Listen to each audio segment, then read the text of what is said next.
TED is 30. The World Wide Web is celebrating this month its 25th anniversary. So I've got a question for you. Let's talk about the journey, mainly about the future. Let's talk about the state. Let's talk about what sort of a web we want. So 25 years ago then, I was working at CERN. I got permission in the end, after about a year, to basically do it as a side project. Wrote the code. I was at first, I suppose, the first user. There was a lot of concern that people didn't want to pick it up because it would be too complicated. A lot of persuasion, a lot of wonderful collaboration with other people. And bit by bit, it worked. It took off. It was pretty cool.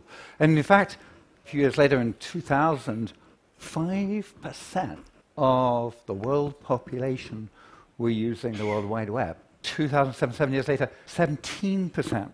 In 2008, we formed the World Wide Web Foundation, partly to look at that and worry about that figure.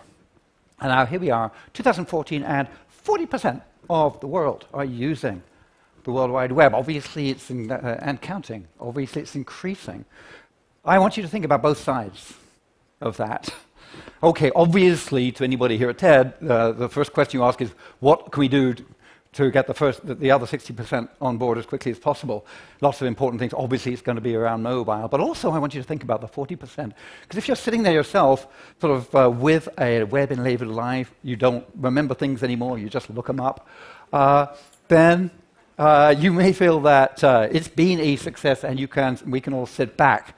But in fact, yeah, it's been a success. There's lots of things. There's Khan Academy, for crying out loud. There's Wikipedia. There's a huge number of free ebooks that you can read online. Lots of wonderful things for education. Things in many areas. Online commerce has, in some cases, completely turned upside down the way commerce works altogether, made types of commerce available which weren't available at all before. Commerce has been sort of almost universally affected. Government, not universally affected, but very affected, and in a good day, lots of open data, lots of e-government.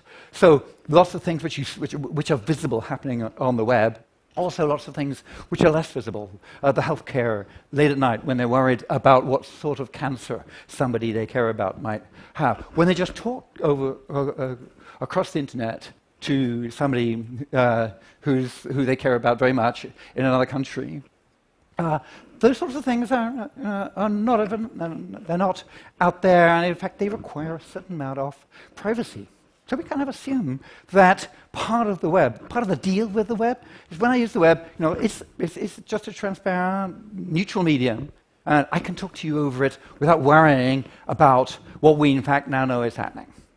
Without worrying about the fact that not only will surveillance be happening, but it'll be done by people who may abuse the data. So in fact, suddenly we realize we can't just use the web, we have to worry about the underlying infrastructure of the whole thing. Is it, in fact, of a quality that we need? We revel in the fact that it's got a wonderful, we have this wonderful free speech that we can talk to, we can tweet, and lots and lots of people can see our tweets, except when they can't. Except when actually Twitter is blocked from their country, or in some way the way we have tried to express ourselves has put some information about the state of ourselves, the state of the country we live in, which isn't available to anybody else. So we must protest and make sure that censorship is cut down, so the web is opened up where there is censorship. We love the fact that the web is open. It allows us to talk. Anybody can talk to anybody. It doesn't matter who we are. And then we join these big social networking companies, which are in fact sort of effectively built as silos, so that it's much easier to talk to somebody in the same social network than it is to talk to somebody in a different one. So in fact, we're sort of sometimes limiting ourselves.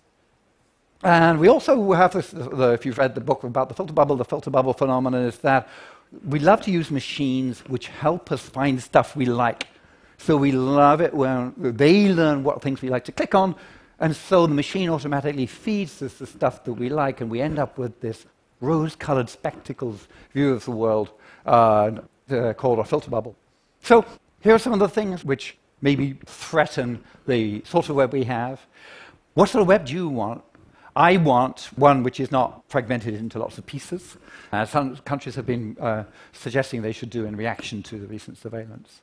I want a web which has got for example, is a really good basis for democracy.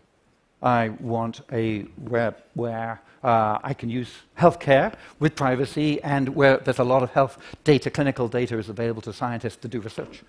I want a web where the other 60% get on board as fast as possible.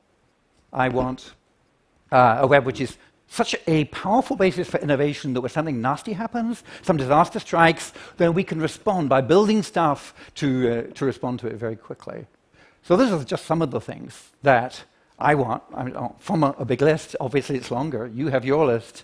I want us to use this 25th anniversary to think about what sort of a web we want. You can go to web@25.org and find some links. There are lots of sites where people have started to put together a Magna Carta, a Bill of Rights for the web.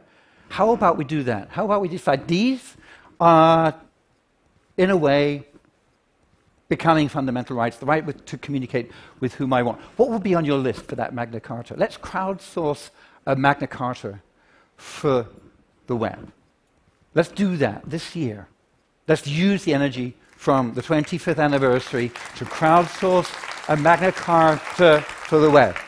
Thank you. And do me a favor. Will you fight for it for me? Okay, thanks.